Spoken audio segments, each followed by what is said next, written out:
Welcome to my channel success life. आज हम बात करेंगे पाठ्य योजना 6 की। पिछली पाठ्य योजनाएं 5 पाठ्य योजनाओं की वीडियो हम बना चुके हैं।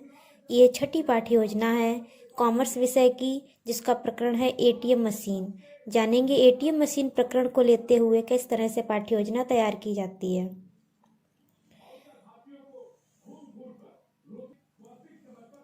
सबसे पहले इसमें डालेंगे दिनांक, विषय जो कि हमारा वाणिज्य होगा, प्रकरण एटीएम मशीन, उसके बाद कक्षा, कालांश और अवधि। उसके बाद हमारा पहला पॉइंट होगा सामान्य उद्देश्य। सामान्य उद्देश्य जो कि हमारे विषय से जुड़े हुए होंगे, हमारे वाणिज्य, हमारे कॉमर्स सब्जेक्ट से जुड़े हुए होंगे। पहला सामान्य उद्देश्य है छात्रों को वाणिज्य के तथ्यों, सिद्धांतों, पदों आदि से अवगत कराना। दूसरा है व्यावसायिक तथ्यों के प्रति रुचि जागृत करना। तीसरा है व्यावसायिक जीवन की सामाजिक एवं राष्ट्रीय समस्याओं से अवगत कराना।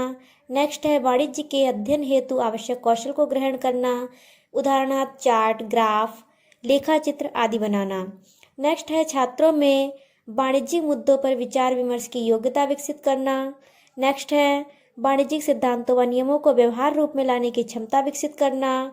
नेक्स्ट है व्यापक दृष्टिकोण के विकास हेतु आवश्यक एवं वांछनीय अभिवृत्तियों का विकास करना।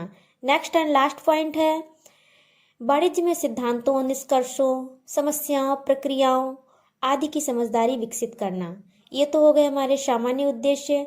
अब हम बात करेंगे विशिष्ट उद्देश्य के बारे में। विशिष्ट उद्देश्य जो होते हैं वो हमारे प्रकरण से जुड़े हुए होते हैं। हमारा प्रकरण है एटीएम मशीन, तो एटीएम मशीन से जुड़े हुए ही ये विशिष्ट उद्देश्य होंगे। उसमें हमारा पहला उद्देश्य है छात्र एटीएम मशीन के बारे में जान सकेंगे। नेक्स्ट है छात्र एटीएम मशीन को परिभाषित कर सकेंगे। छात्र एटीएम मशीन के महत्व को समझ सकेंगे। छात्र एटीएम मशीन के कार्यों से अवगत हो सकेंगे। छात्र एटीएम मशीन का उपयोग कर सकेंगे। ये तो हो गए हमारे विशिष्ट उद्देश्य। नेक्स्ट पॉइंट होता है शिक्षण सहायक सामग्री।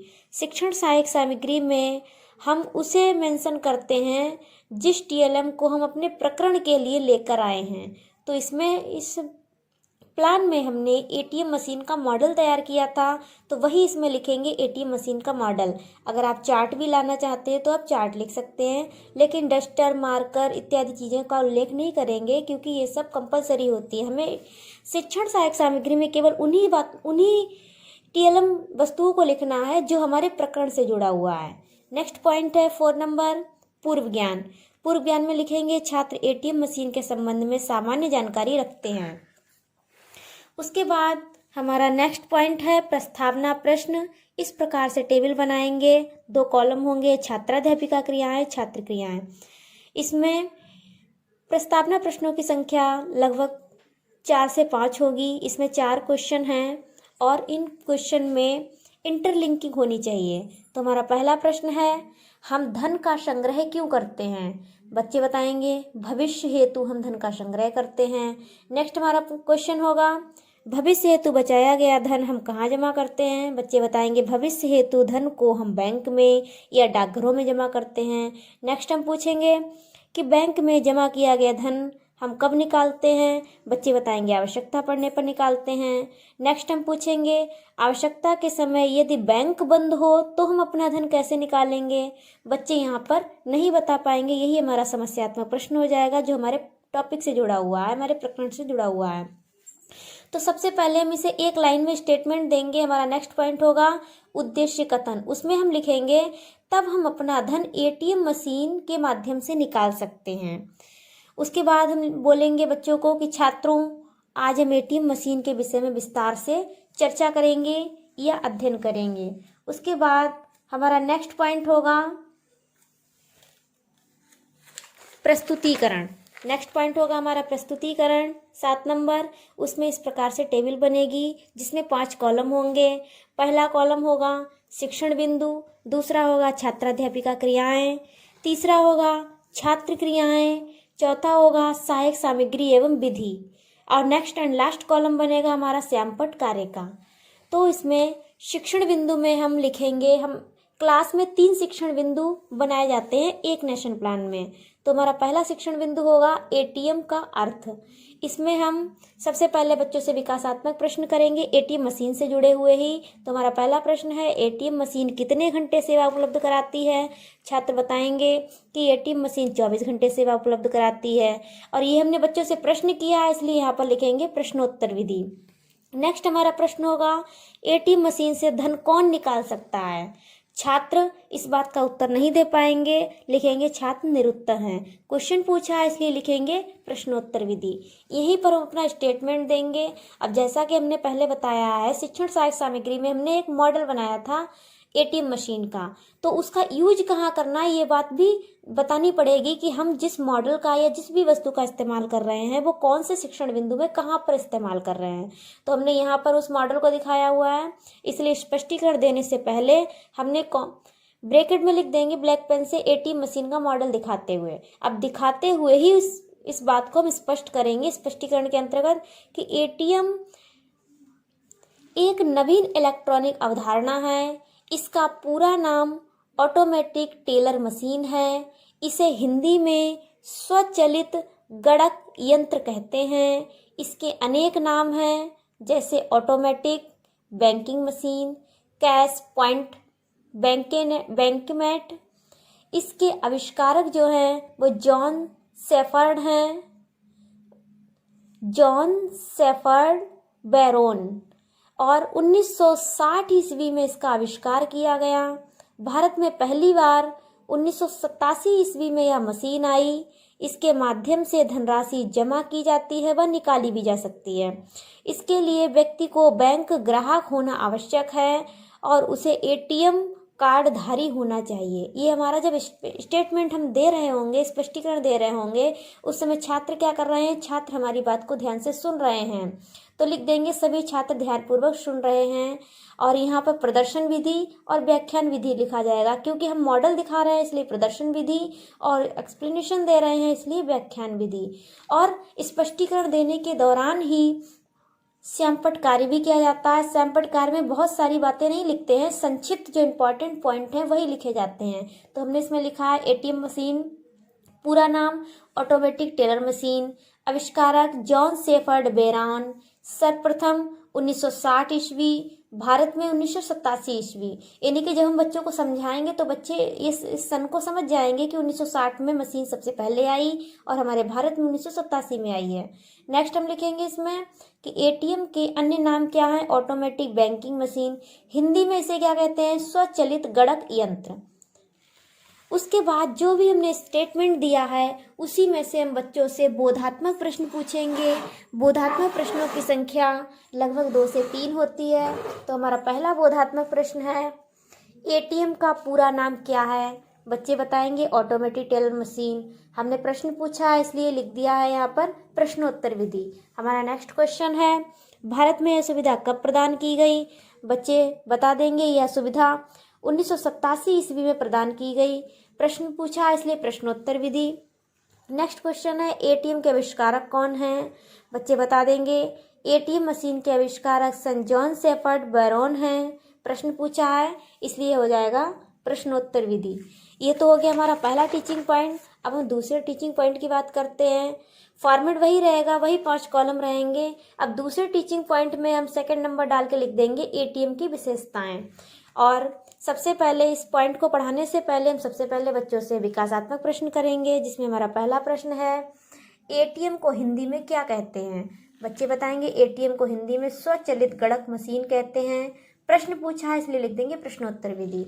नेक्स्ट क्वेश्चन होगा हमारा, एटीएम को किन किन नामों से जानते हैं? बच्चों ने पहले टीचिंग पॉइंट में पढ़ा है तो बता देंगे ऑटोमेटिक बैंकिंग मशीन। प्रश्न पूछा है इसलिए प्रश्नोत्तर विधि। नेक्स्ट क्वेश्चन होगा, एटीएम की क्या क्या विशेषताएं हैं? बच्चे इस बात का उत्तर नहीं दे पाएंगे तो लिख देंगे छात्र अस्पष्ट उत्तर दे रहे हैं। प्रश्न पूछा है इसलिए लिख देंगे प्रश्नोत्तर विधि। यही हमारा स्पष्टीकरण हो जाएगा। हम बच्चों को स्पष्टीकरण देंगे कि वर्तमान समय में एटीएम का प्रयोग हमारे दैनिक और महत्वपूर्ण आवश्यकता है।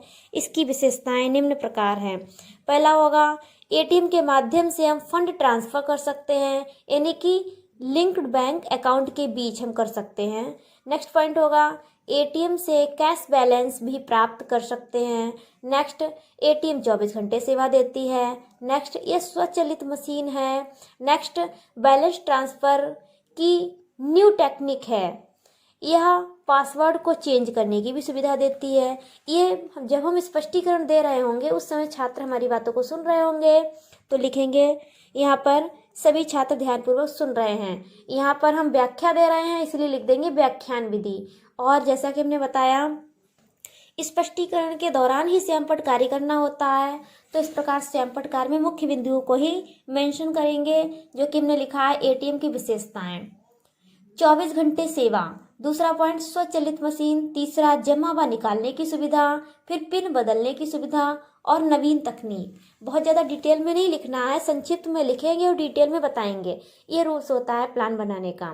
फिर जो हमने स्पष्टीकरण दिया है उस स्पष्टीकरण में से ही 2 से 3 बोधात्मक प्रश्न बनाए जाते हैं, जो कि हमारा पहला प्रश्न है 24 घंटे की सुविधा कौन देती है? बच्चे बताएंगे 24 घंटे की एटीएम मशीन 24 घंटे की सेवा देती है। प्रश्न पूछा है इसलिए हो जाएगा प्रश्नोत्तर विधि। उसके बाद नेक्स्ट क्वेश्चन होगा एटीएम की 2 विशेषताएं बताओ। बच्चे बता देंगे 24 घंटे सेवा और दूसरा स्वचालित मशीन। प्रश्न पूछा है इसलिए हो जाएगा प्रश्नोत्तर विधि। तो ये तो हो गया हमारा दूसरा टीचिंग पॉइंट। अब हम बात करते हैं तीसरे टीचिंग पॉइंट की। तीसरा टीचिंग पॉइंट भी इस तरह से बनाएंगे, फॉर्मेट वही रहेगा 5 कॉलम वाला। अब इसमें टीचिंग पॉइंट में हमारा थर्ड ऑप्शन डाल करके लिख देंगे एटीएम मशीन का महत्व। तो सबसे पहले तो हम बच्चों से विकासात्मक प्रश्न करेंगे। हमारा पहला प्रश्न है एटीएम से धन कौन निकाल सकता है? बच्चे बताएंगे वह बैंक ग्राहक जिसके पास एटीएम कार्ड हो एटीएम से बैलेंस निकाल सकता है। प्रश्न पूछा है इसलिए प्रश्नोत्तर विधि हो जाएगी।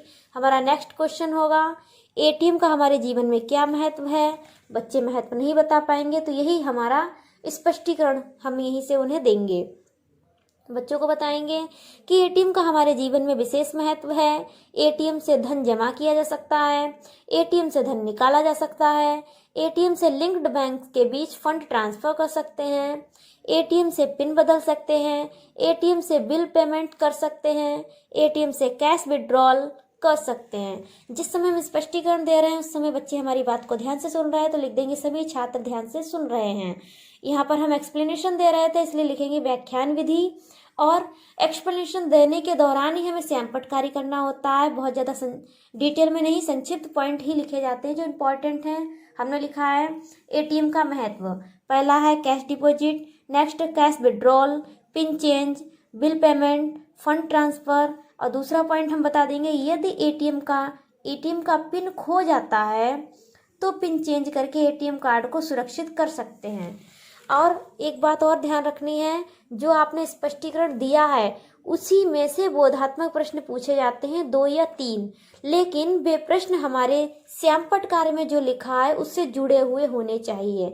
यानी कि स्पष्टीकरण से निकालो और स्वयंपट कार्य से मिलते जुलते प्रश्न होने चाहिए ताकि बच्चों को उत्तर देने में आसानी हो सके। हमारा पहला बोधात्मक प्रश्न है एटीएम के 2 महत्व बताओ। बच्चे बता देंगे cash deposit and cash withdrawal. प्रश्नोत्तर विधि है क्योंकि हम यहाँ पर क्वेश्चन आंसर कर रहे हैं। नेक्स्ट क्वेश्चन है हमारा एटीएम कार्ड के पिन को बदलने की जरूरत क्यों होती है? तो जैसा कि हमने स्वयंपट में ये बना के लिखा हुआ था, तो बच्चे बता देंगे पिन खो जाने पर पिन बदलने की जरूरत पड़ती है।